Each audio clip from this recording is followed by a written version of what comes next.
My name is Matthew Todd and welcome to Inside the Scale Up. This is the podcast for founders and executives in tech looking to make an impact and learn from their peers within the tech business. We lift the lid on tech businesses, interviewing leaders and following their journey from startup to scale up and beyond, covering everything from developing product market fit, funding and fundraising models to value proposition structure and growth marketing. We learn from their journey so that you can understand how they really work, the failures, the successes, the lessons along the way, so that you can take their learnings and apply them within your own startup or scale up and join the ever-growing list of high-growth UK SaaS businesses.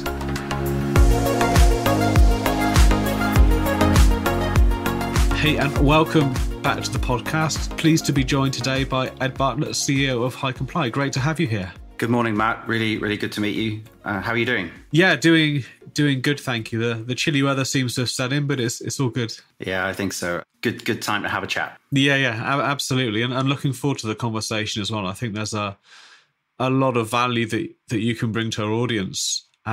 So yeah, just to kick things off, can you just give us a little bit of a brief background about yourself, your business, and where you've come from? Yeah, thanks, Matt.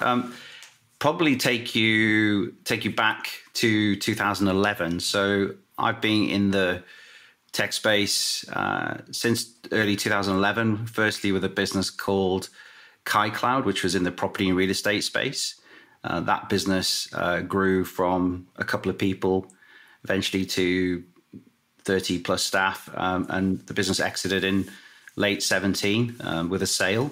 I then went on to run a healthcare tech startup within the business that acquired Cloud for a couple of years.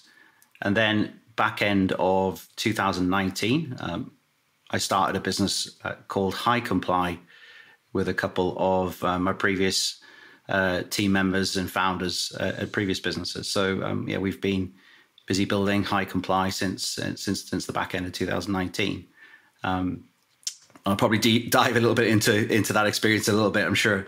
In terms of my background, I actually started off in the property world. I was a chartered surveyor working in investment property.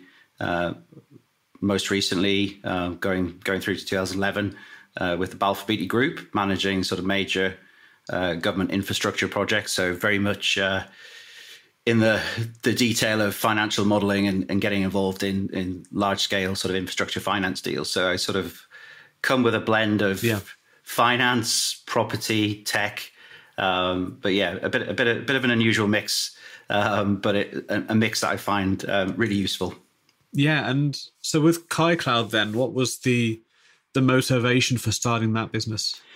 Yeah, that was an interesting one. So I was the concept for that very much came out of work I was doing at Balfour Beatty, and we had probably 30, 40 sort of major projects. These were hospitals, schools, bridges, roads. M25 was one of the projects. Barts and Royal London Hospital, big sort of well-known government infrastructure projects, and they were all being managed and operated principally using spreadsheets, pen and paper, very, very antiquated document management processes and tools.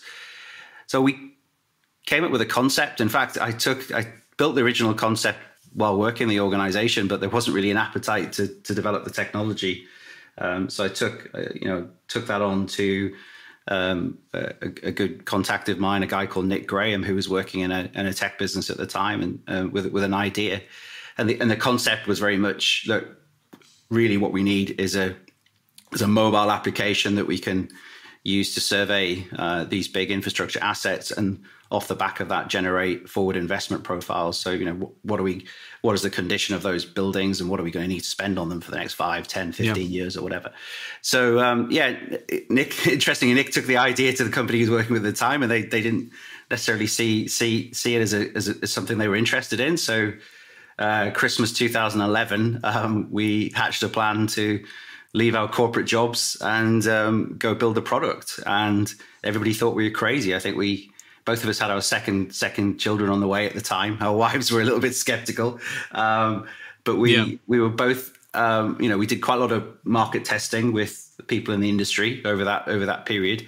and we really saw that opportunity. So it was a blend of my industry experience and knowledge of a problem that needed solving, and Nick's experience of building technology.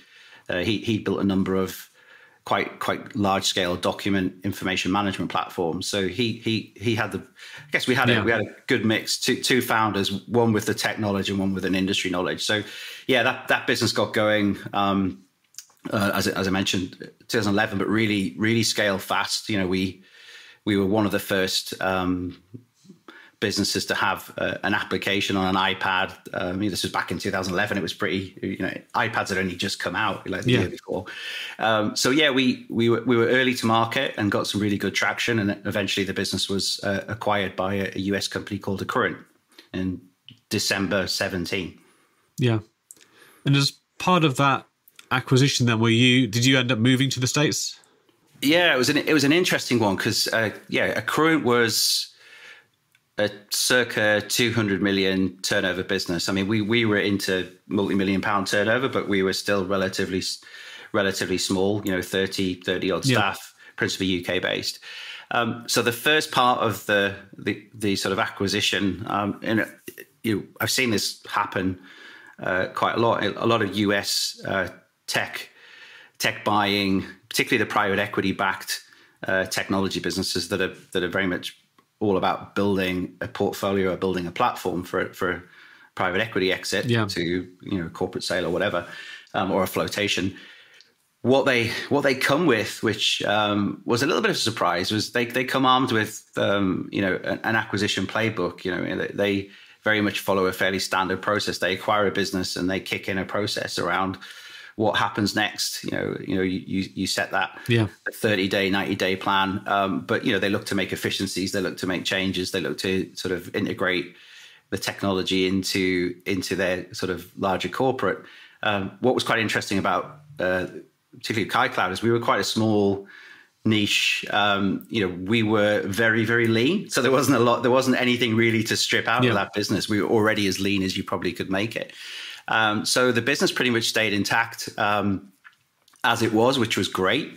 You do see a sort of slightly different approach to sales and marketing in the US, which is maybe something we'll come back to. But we very much carried on business as usual, and I got the opportunity to sort of just bed in the business into the larger business, which was great, just to make sure everybody was. I guess make sure the staff and the team, everybody was being looked after, and we got everybody sort of right-sided in terms of pay and conditions, because we probably were a little bit under market at the time. And then once that job was done, I was offered a chance to sort of move into a different part of the business, which was sort of a data and strategy team, which was looking at developing some products that would leverage the huge data that organization had. I mean, they were a significant technology business in the real estate side of things in the US. So for example, they had data flowing into their platforms from around 50% of all the US hospitals. And so, there was a concept that, look, we can do some big data projects with this data. Let's develop some software and data products off the back of that. And I took on a role to just do exactly that within the healthcare side of the business. And we built a team across the US. We had people in different locations in the US. I was the only person in the UK. So very much worked between the UK and the US, but spent quite a lot of time working with the US team. And interestingly, at that point, Accruent was also acquired by an organization called Fortive. So, coming back to the private equity story. So, Accruent being private equity owned business, they sold on to Fortive, which is a listed, US tech conglomerate, significant multi-billion-dollar business.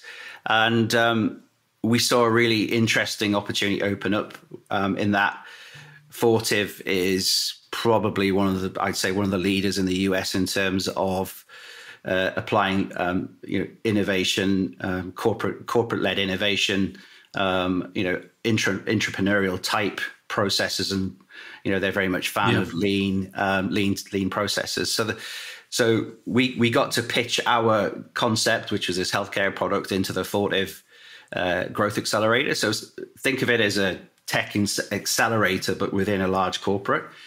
So we pitched a concept for a product, and we got supported by the team from Lean Startup, which was fascinating. So I'd read the book, the Lean Startup. A lot of people probably have read that book, but it's to actually put it into practice with working with people who live and breathe it, and to give us that support and mentoring to sort of push us a little bit further. And effectively, we built a product from scratch in around 4 months.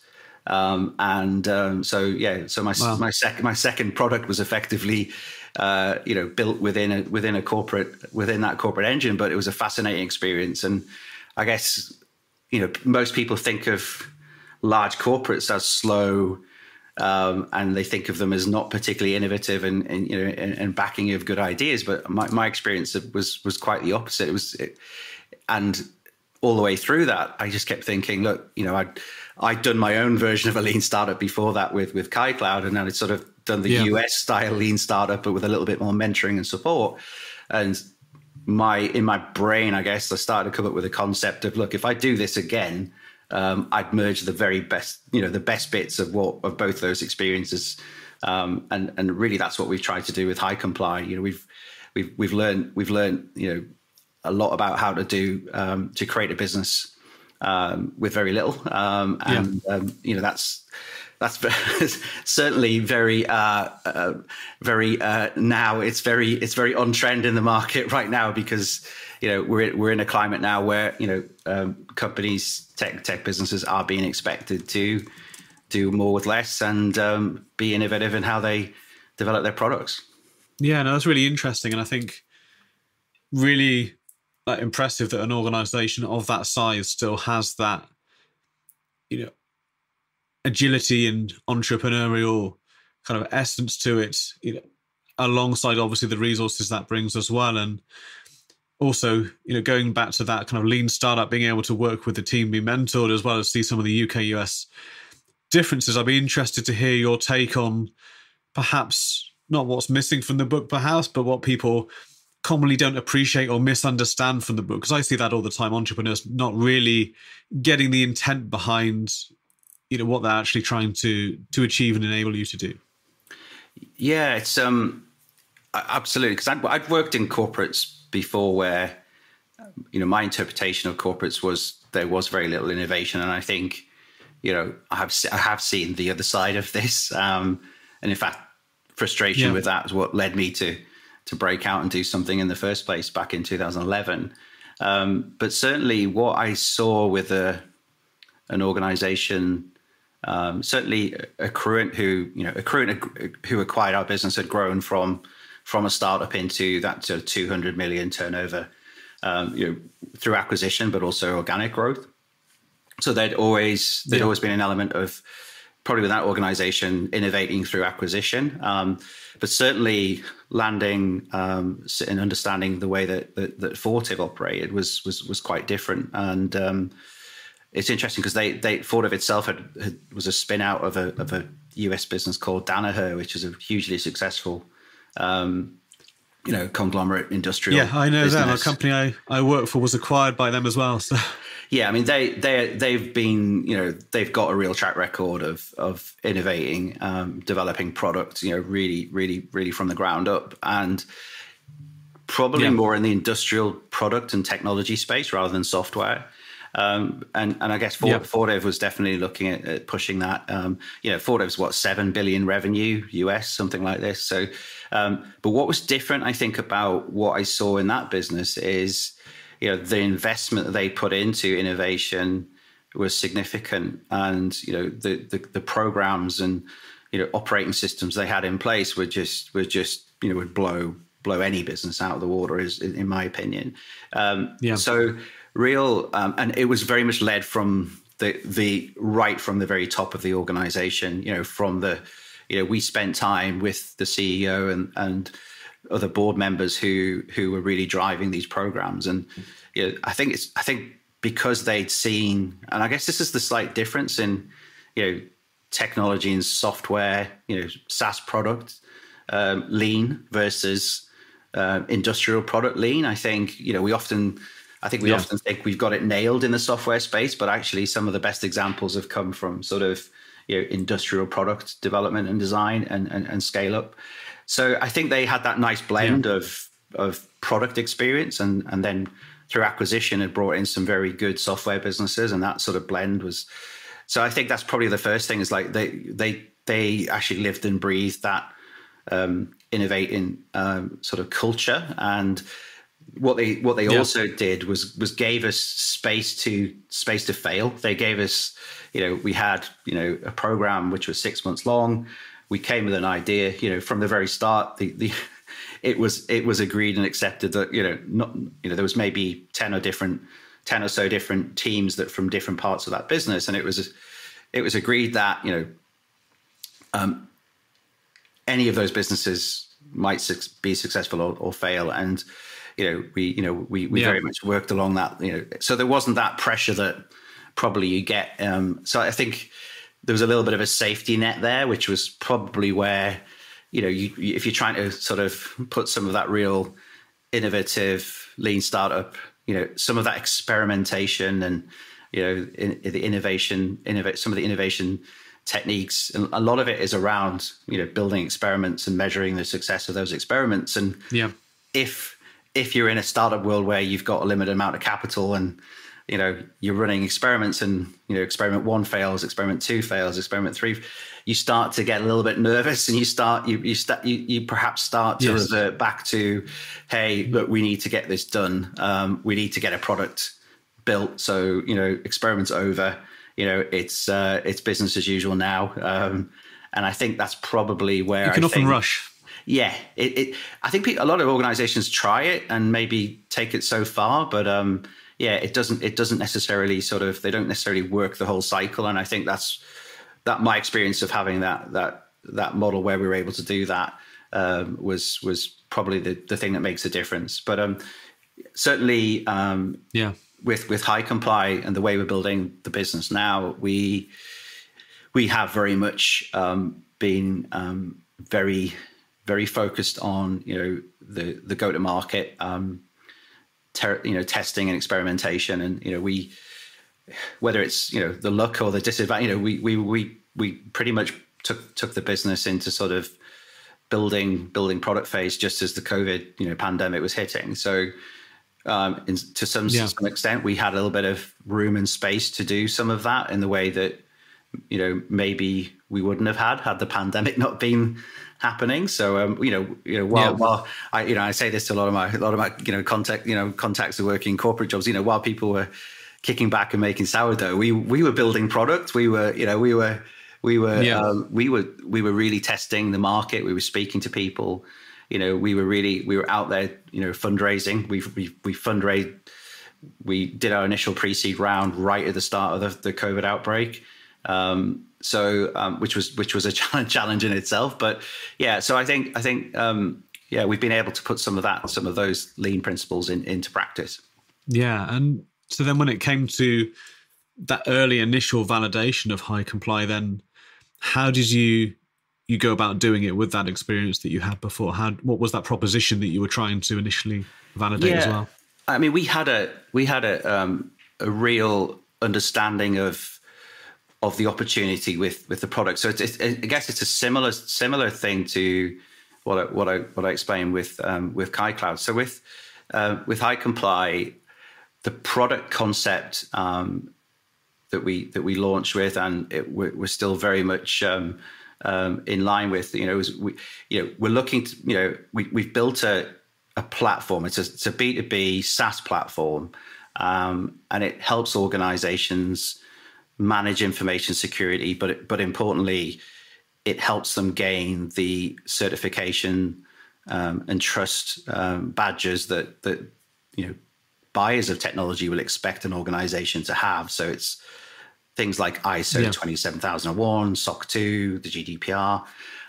We've got and there's others. Now we we've been on a journey with previous businesses where, and I'll give you one good example. So with KaiCloud, we back in around 2014, we saw an opportunity for a major government data collection project, and we saw the tender come to market, and we knew that probably most of our competition hadn't got their information security certifications in place. So we did a little bit of research, and Nick had worked with organizations that had done this and seen the benefit. So we made the investment and got ourselves organized and got ourselves certified to the ISO 27001 standard. Now, when that major tender came to market, it was a tender for the UK government Department for Education to survey every school in the country and develop a forward investment plan. 25 billion investment program for the schools estate. We were probably one of the smallest, most innovative businesses that was pitching for that work, but we were one of the few that had the security certification in place that they, as a government agency, were required. So we immediately got a competitive advantage that gave us an advantage that maybe a business that was of the size we were at the time, that probably gave us an unfair advantage that we were able to utilize. And eventually we were successful in winning that work. And that work is, went on for many years and was, generated significant amount of revenue for that business. And I think, to me, that was when the penny dropped back in, say, 2014, that, hey, this is a really significant competitive advantage if you do it well. But as the CEO of that business, I was always quite frustrated about how long it took. We had to bring in a consultant. We had to spend quite a lot of money on the process. It took quite a bit of my time up. Yeah. Also, it felt like quite a lot of work for a business. So we got the benefit, but I was like, this isn't sustainable to do it this way. So we started kicking around a few ideas back then. We actually almost built our own in-house platform to do this. But then we got ourselves back into sort of, we're building a product for the real estate space. Let's focus on what we're doing right now. But we sort of parked it and just said, look, when this journey's over, I think we've got something to come back on here. And that's exactly what happened. So when the concept for the product, very much the hypothesis and the market testing started probably 6-7 years ago, and we bumped into quite a lot of experts and people in the industry in the cyber and information security space all the way through that, and worked quite closely with some government agencies. Yeah. And so it was so when we got into the product and prototyping phase, we already had a pretty good idea of what that prototype would be. So absolutely, when we I'm a great fan of prototyping and wireframing. So the product was all wireframed and prototyped. Literally the product on a piece of paper.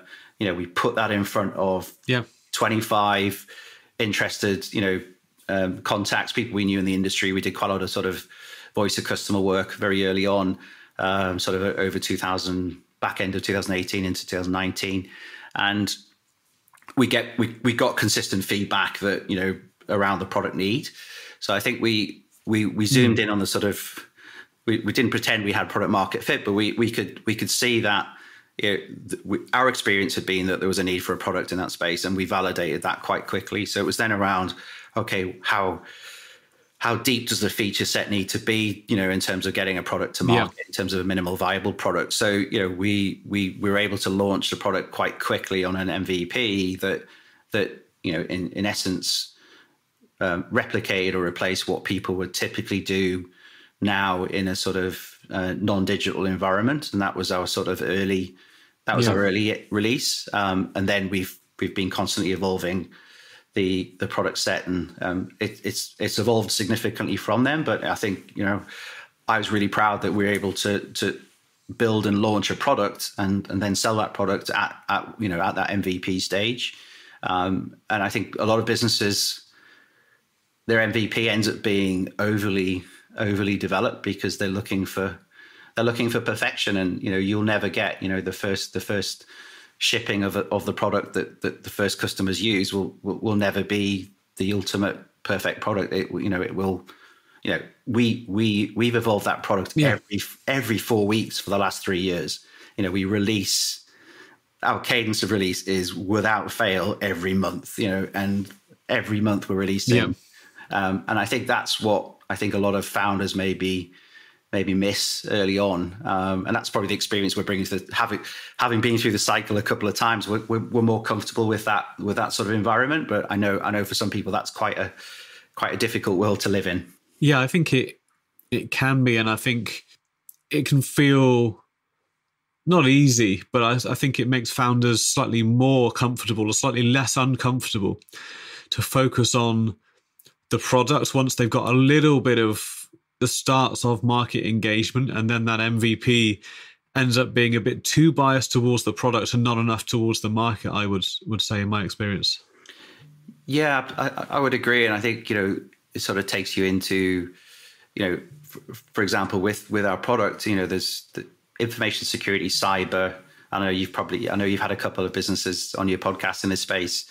It's a huge, diverse marketplace, and there are, there's very, and I tend to talk of this in sort of hard and soft cyber. So you've got your hard cyber, which is your products that you install on networks that stop things coming at you. They block or filter or stop. They're tech solutions, but they're almost like physical barriers and tools and controls to stop things happening. The soft side of cyber, information security, more biased, is much more around the business processes. It's much more around the culture of the way the organization happens. It's about what people do on a day-to-day basis and the processes they follow and how they handle risks or how they handle incidents happening, and how it links into what they're doing from an HR point of view or whatever. So that sort of, I think what we've sort of focused more on that sort of the cyber, the business process softer side of the cyber, which is very much more around information security. And one of the things we've quickly learned is that the different certifications have an impact on how you handle it. So in the markets are quite different. So the UK is very much focused on the ISO 27001 and the sort of privacy side of things. With the sort of fallout of what we had with GDPR, hasn't gone away; it's still there. But ISO 27001 is a sort of basically everybody sort of east of the UK is looking at ISO standards as their sort of go-to gold standard, whereas everything west of the UK, you're looking at the US standards like SOC 2, for example, which have very much spun out of the financial markets as opposed to the tech markets. So it's a slightly different take on. So really, from a product point of view, our focus was, we've come from ISO, that sort of, the UK approach, and understanding how the ISO controls and processes work and building the software orientated to that. But we've also built the product in such a way that we can map and align with these other certifications and standards in a relatively straightforward way. So our real IP is how an organization that's building product and market for the UK suddenly decides, okay, like think of a sort of fintech or a marketing tech business that says, right, I want to break into this glorious US market over West. We all know the first thing that they will get asked by a buyer in the US will be, do you have SOC 2? It's almost like, okay, what's your price? Do you have SOC 2? And where do you host your data? How are you trustworthy? Is your product any good, and are you trustworthy? They're the two questions that, and price probably they're up in the top three, but probably not. I would argue that security is almost out sort of outstripping pricing and commercials right now. So in order to be able to make that transition, as a UK business that's built all your processes around the sort of international standard of information security, you don't want to rebuild all of that from scratch. You don't want to start again. You just want to adopt the US SOC processes, but without having to re-engineer what you've done.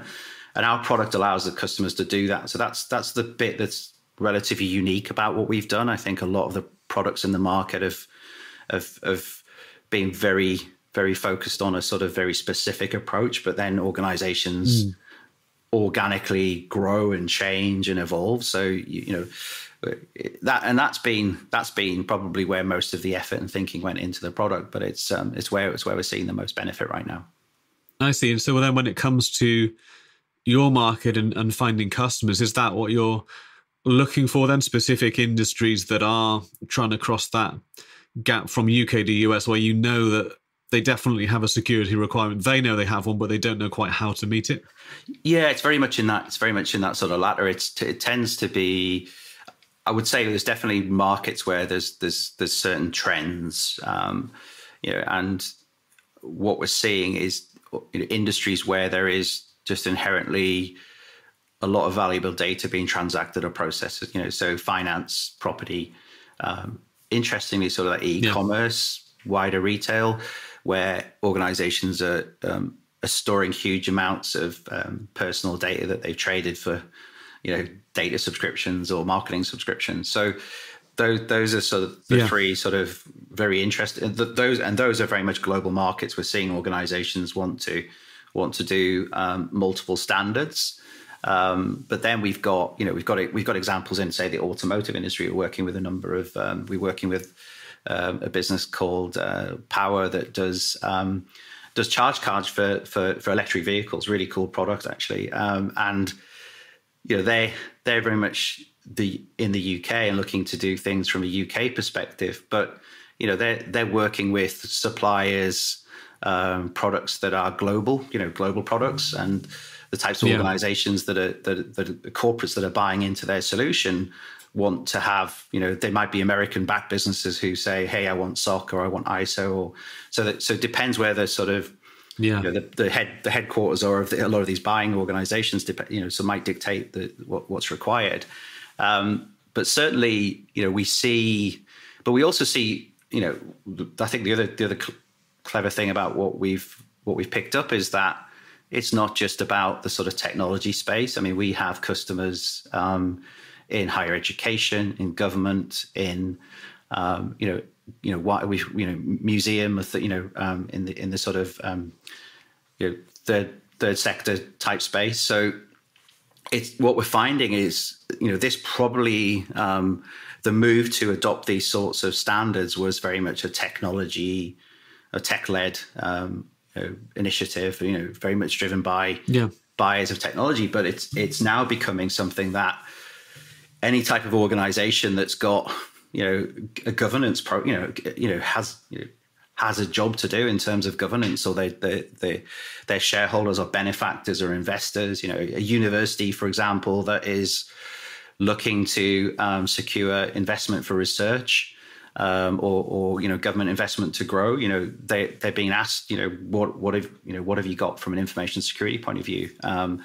Another good example would be the healthcare sector in the UK. I mean, we've built into our product one of the certifications that the NHS mandates for their supply chain across the UK. So the NHS has its own version of ISO 27001. It's called the DSPT, the Data Security Protection Toolkit. So we've built that into our solution in the same way we've built in ISO and SOC. So an organization, say a pharmacy or a doctor's surgery or a medical research unit in a university, all these organizations have to demonstrate to the NHS as a provider or supplier that they meet these standards. So the information security sort of web or spider's web is growing all the time. It's basically absorbing whole industries in a sort of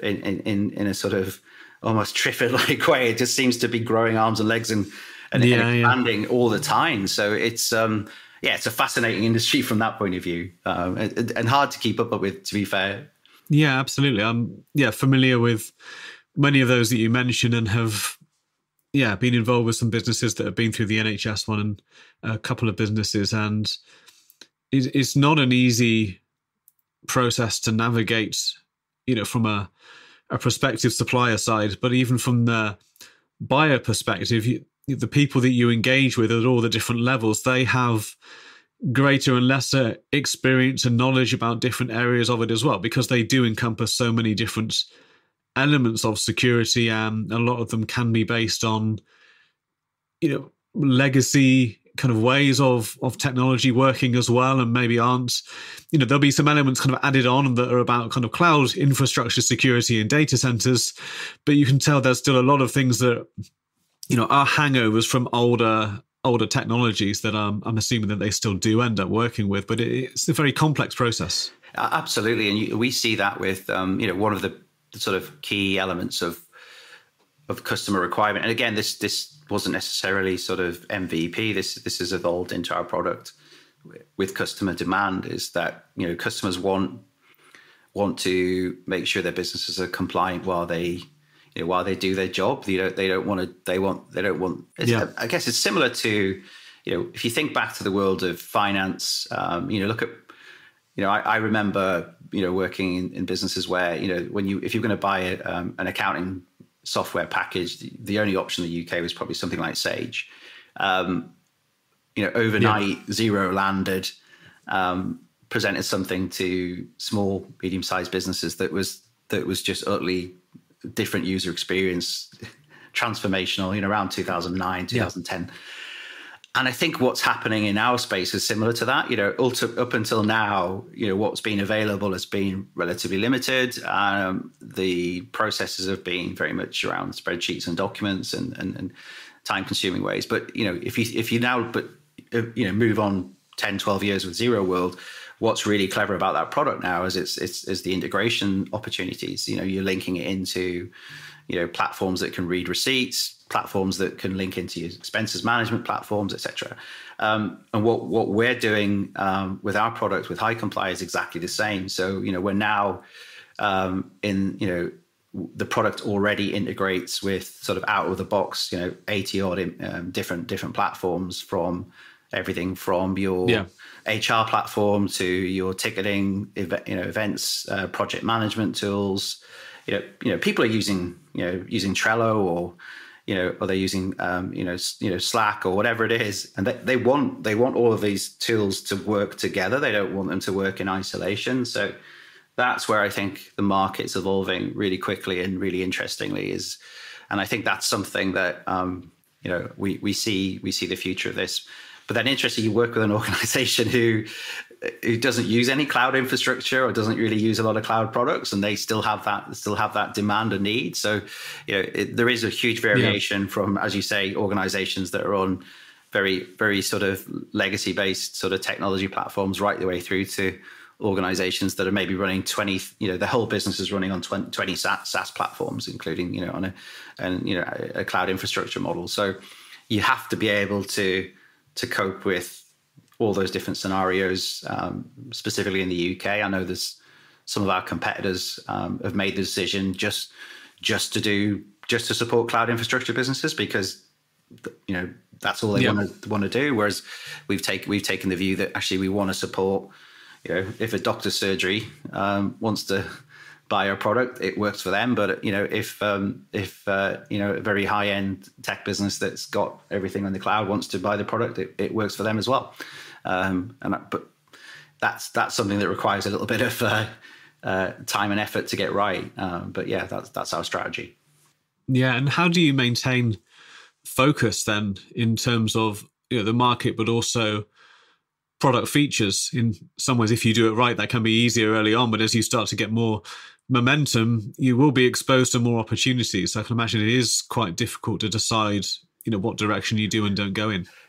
Yeah, I think that's always going to be the biggest challenge for a scaling organization. And I think it's maintaining that focus, as you mentioned, but obviously making sure that there's enough volume in it from the customer growth side of things. Are we serving the meaty parts of the marketplace? Are we, because ultimately, we're looking, we're en route to, B2B. We won't be happy until we've got 1,000 customers using this product. Is the first step, and we're en route to that. some of our competitors in the US maybe have been at this for a little bit longer, have maybe got 2,000, 3,000 customers on board already. And so we've seen the profile of the types of organizations that are sort of moving. I think the US market's been a little bit more, it's happened quicker because the US tech businesses have been a little bit more switched on around this historically. But our focus is very much driven by an ongoing customer engagement profile. I mean, we do every touch point with the customer.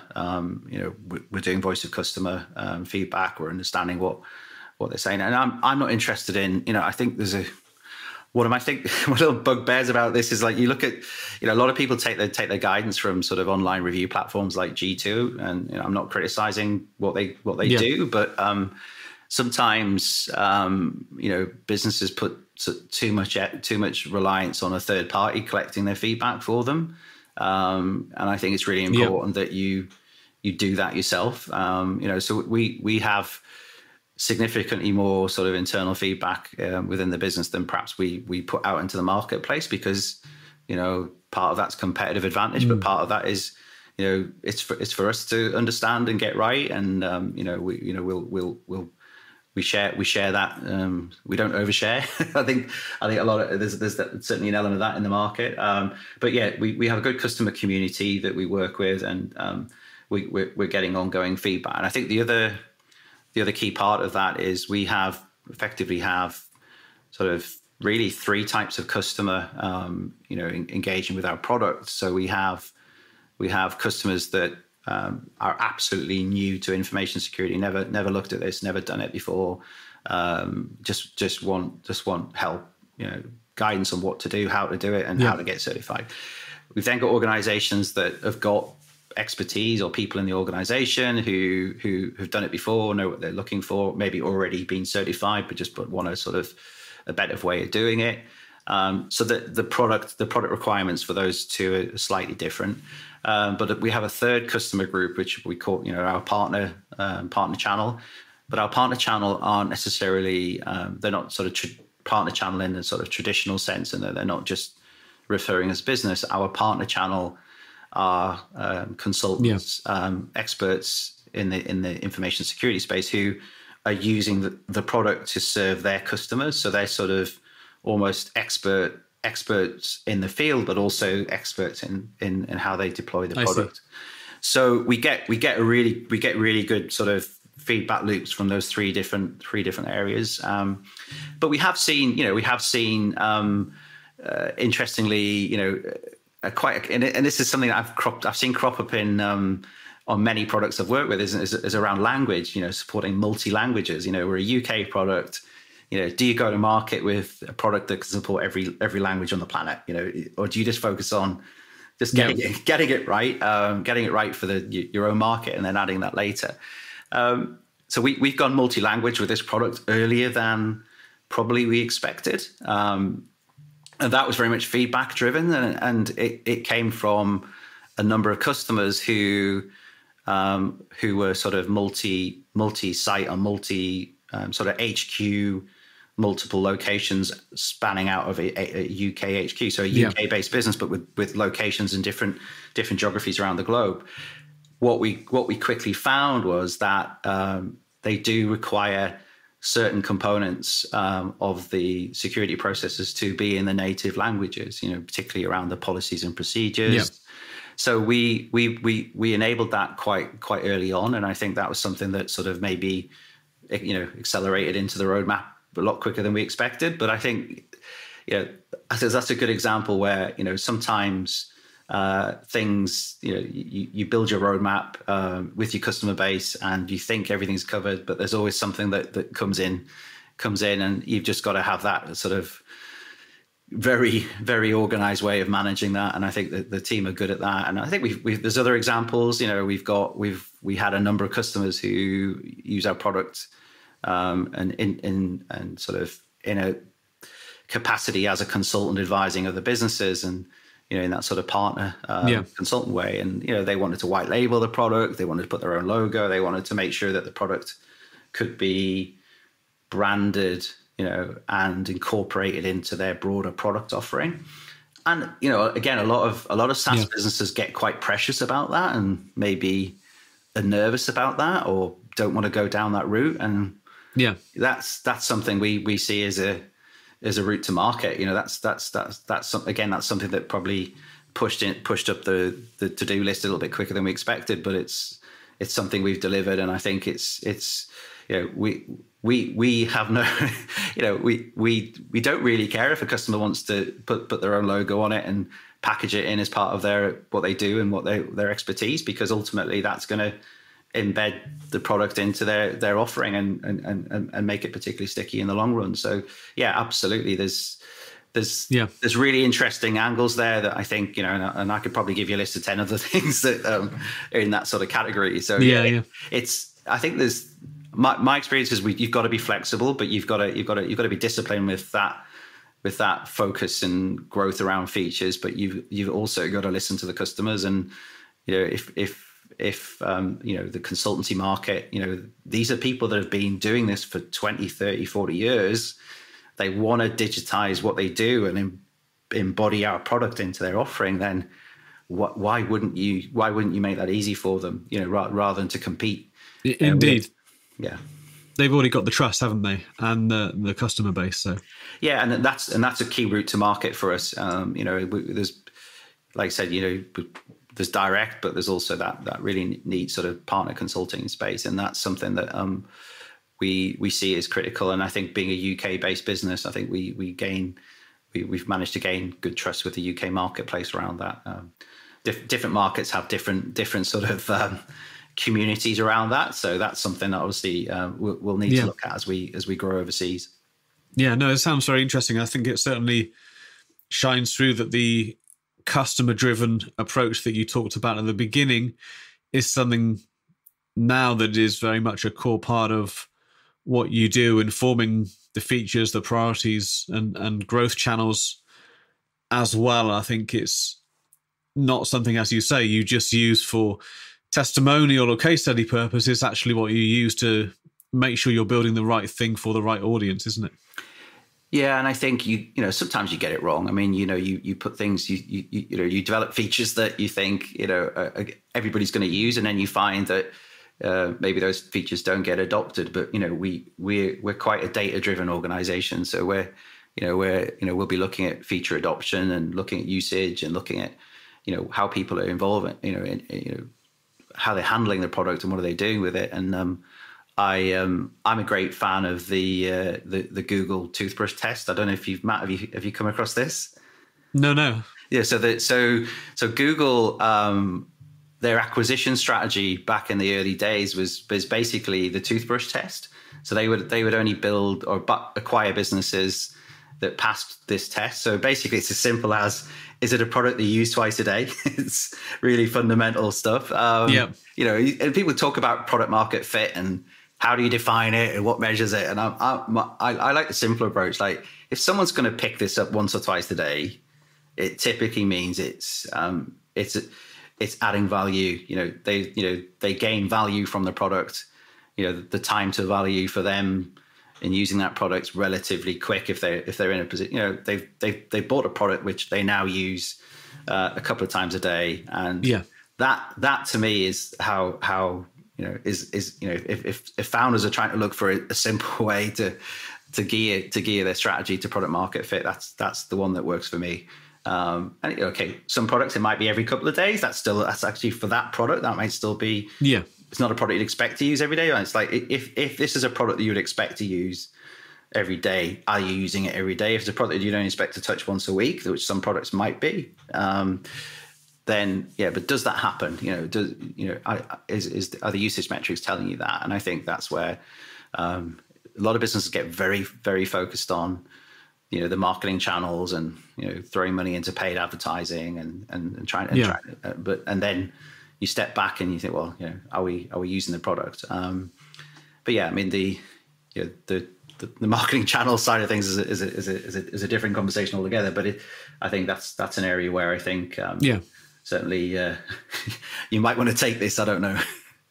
No, I think it's really interesting. I think you're right about those metrics and indicators, and I think it can be a bit too easy for people to focus on lagging indicators of churn or whatever it may be, and you try and make a change to address that, and you don't find out for 2 or 3 months whether you have. But if you look at the leading indicators of usage, they're going to tell you, as you say, in expected kind of ranges of what you would anticipate that usage should be, but they will tell you whether you've got that fit right or not, whether people really are engaging as they should be if you've got the product right. Yeah, absolutely. I mean, that sort of, I've learned the hard lessons with this one. I mean, I remember Nick and I, when we were fundraising for KaiCloud back in sort of 2016, we built that business into a few million in revenue, which actually at the time that there weren't many businesses in that prop tech space with more than $1 million revenue under their belt, and we got past that, and we were getting a lot of inbound interest from VCs, and we did a market exercise where we went to the sort of seed stage, pre-seed, seed stage VC market community, and every conversation was exactly the same, and it probably hasn't evolved much since then. You walk into whether it's Axel or whoever's office, and they want to see your the 12 SaaS KPIs that every VC wants to see. And I come back to what you just said. Yeah, a lot of them are lagging indicators or they're vanity metrics, in my view. I mean, VCs very rarely ask the challenging questions about the real metrics that matter. And that's not saying the churn metrics and customer lifetime value metrics, that I'm not saying they're not important, but for a business that's at the earliest stages and scaling stages, probably there are metrics that are more important. And this comes back to the lean principle, the lean startup principles, when these are what you call the innovation metrics. Have you built an innovative product that people want to use? Are referring to their customers? It's that sort of that stickiness, likeliness of going viral type indicators. And I think that those innovation metrics are far more important to an early stage business than because a lot of the financial metrics are just the number's going to be zero, or it's going to be so. Churn is a classic one. I mean, true annual churn. The calculation looks back at your the churn on the revenue you had 12 months ago, and and for a business that's in its early stages, you're probably going to the churn number is going to be something that's going to be horrific in that first couple of years, because it's it's not at that stage of valid. But what is going to be relevant is the customers that you've onboarded, in terms of the usage and the customer feedback and the customer satisfaction of those customers. And I guess that you're looking at are they likely to churn? Are these customers that are having a good experience and are using the product? And that's so. I think there's often I do definitely in my sort of other sort of in between stage of before we got going with Hicomply, I spent a bit of time with a VC business doing some sort of deal finding and just deal reviews of some of the pipeline investments they were looking at. And I kept seeing these early stage businesses with like an overly built focus on some of these metrics that it was almost too early for them to be measuring in a proper way. And I think that's where in the US market investors are a little bit more refined, or a little bit more open and willing to back early stage businesses before they're ready to maybe present the SaaS metrics on a dashboard that tells you the answer that you want to see.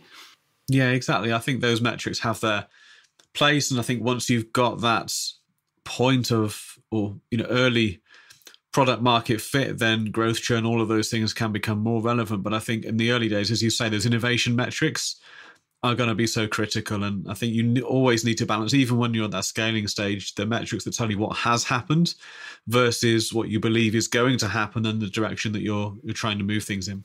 Yeah, absolutely. We just did a session with our team, and the wider team, and we very much, we have those sort of headline corporate metrics that we're working to, but we're encouraging all of the sort of, the customer success, the sales team, marketing, the different functions in the business. We're asking them to come up with metrics that are relevant to them at the stage we're at now, rather than ultimately they're going to feed into those sort of top line, but we've been quite innovative and creative around those metrics. And I think that's something I always encourage, the businesses to do is, and actually when you talk to the team, your team members, you'll find that, there's always things that they're aware of that they feel we should be measuring that maybe aren't on the dashboard or aren't in the KPIs at the sort of corporate level. But yeah, I think those how you handle that and is critical, and how that's communicated across the business is fundamental. But at the same time, you want one unifying metric that everybody can buy into, and we have that. We have our unifying metric is the number of customers. Because ultimately that's what most customers are on a pretty consistent average contract value. So for us, it's ARR. ARR as a target's not something that's easy for everybody to get their head around necessarily. So we have this like one unifying objective that everybody in the business is working to, which is is a number of customers by a given date, and it's evolving. It's we start to get close to it, and we move up a peg, but and I think that for us works really well, and get good buy-in from the team on that.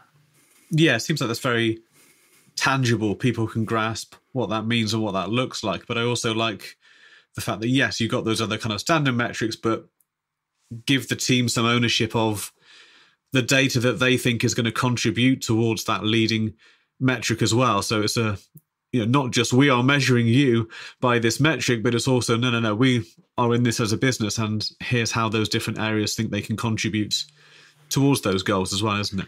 Absolutely. And I think the some of them are easy. Some of the sort of detail metrics are easy to measure.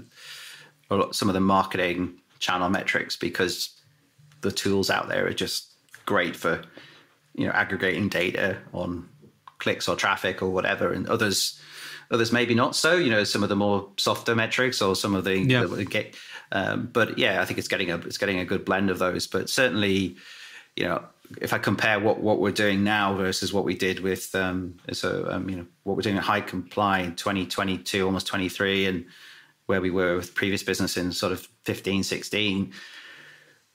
What's available now in terms of reporting tools, metrics, data aggregation, it's just mind-blowingly, different. And it's actually in some ways easier to get the data, but actually it's becoming more difficult making sense of it. I think there's almost you can have too much information, and the skill I think in the team is around how your team can get their head around that information and make sense of it, and for our strategy to reflect what we're learning from that. And I think that's one of the skills that I think founders in particular have to focus more on now than maybe they did in the past. The sort of the data science piece, and it's just everybody's job to be good at data science now, and and I think I like that because I'm a data driven person, but I think obviously that does require business to think about how it works, and it's always going to be a challenge for any business at any stage. And I think no matter how successful you are, you will have. There's a guarantee you'll have more data than you can cope with in terms of understanding, and making sense of that. True. Yeah, no, absolutely. And I think, like we said before, it's about choosing the metrics that are going to help drive things forward. And I think that's kind of the theme really of everything we've talked about is a customer driven approach, but then using the right insights, the right data and information to make decisions, consciously and proactively for the business. Yeah, and I think that's that the market dynamic you talked about in terms of geography, the product evolution, all of that is is coming from that. I think what we see is interesting going forward, I guess, in terms of, what does the marketplace look like for technology businesses generally. I think we're seeing, obviously we're seeing a little bit of a slowdown in investment and capital coming into the marketplace. And I think that in itself is encouraging investors to look hard at organizations, look hard at their portfolio companies and work with them. And we certainly have a lot of engagement with our investor around this. So we have, we did a pre-seed and a seed stage.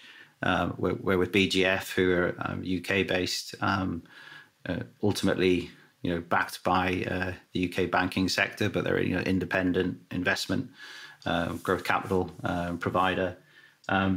We have a lot of engagement with their wider team. So they have, their portfolio team who working across maybe 200 or 300 different businesses and sharing ideas around what's working with, paid advertising, what's working in, analytics, CRM analytics and that sort of thing. So I think that's one of the things that I think we're getting real value from. And I think that's one thing I'd certainly encourage, if I was raising investment going forward, one of my criteria, probably not in the past, would not have been considering this, but certainly now I'd be thinking about, can my investor support our business in some of these more challenging data process skills?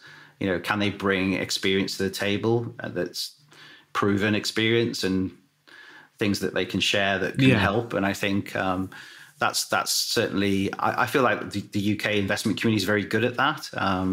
But I think what I'm seeing coming from the US is I'm definitely seeing US investments companies, particularly the larger VCs, really sort of capitalizing on that portfolio knowledge base. And you're seeing businesses launch where they're launching from scratch with 100 customers because their investor has basically corralled every organization in the portfolio to buy the product.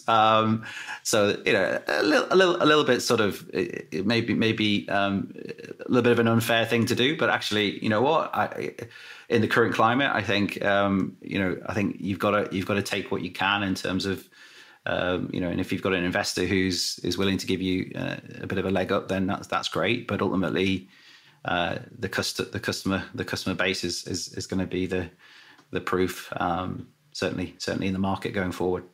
Yeah, absolutely. And I think that's really interesting that there is a change in investments. There's a difference between the UK and the US as well. But as you say, more and more investors are starting to look at the data side of things and how that compares across their portfolio. And I think that's just yet another reason to make sure that you are aware of and monitoring the right metrics within your business. I think it's, the most important thing is that it's going to help you make intelligent market-driven decisions. And I think investors, as you say, are just becoming more and more conscious, especially as there is this proliferation of tooling as well, of the importance of that kind of market engagement and the metrics that can sit behind that as well. And I think that's, I'm aware of time on the podcast, but I think that's a really kind of good conclusion to a theme that we've had really on the kind of the need for customer driven. And it's important to you, it's important to your customers, but also it benefits your investors as well. And I think that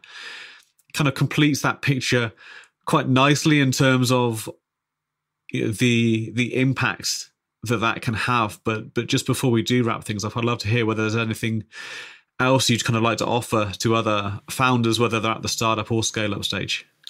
Thanks, Matt. I think probably the last sort of leading point I'd go with is, my experience around the sort of founder journey is that sometimes you can get quite self-absorbed and you can be so focused on what you're trying to deliver.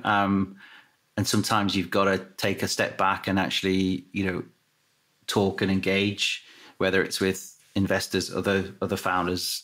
Some of the most useful learnings I've had are from, founder get-togethers or, conversations I've had. And I think there's definitely, there's things that get put on podcasts and there's things that don't get put on. And I think, I think there's conversation is good. And I think the more of that the UK community does, the better. And I think obviously we are good at this. But yeah, I think, definitely reach out and always be willing to listen and share. I think, and that's probably where I'd leave it, Matt. No, perfect. I think that's great advice. So yeah, thank you again for taking the time today. I look forward to finding out how the Hicomply journey goes, and maybe we'll catch up, a little bit further down the line and see how that growth has been, UK, US, and other geographies as well. But thank you for taking the time. Thank you, Matt. It's been a pleasure. Thank you for joining me on this episode of Inside the Scale Up. Remember, for the show notes and in-depth resources from today's guest, you can find these on the website insidethescaleup.com. You can also leave feedback on today's episode, as well as suggest guests and companies you'd like to hear from. Thank you for listening.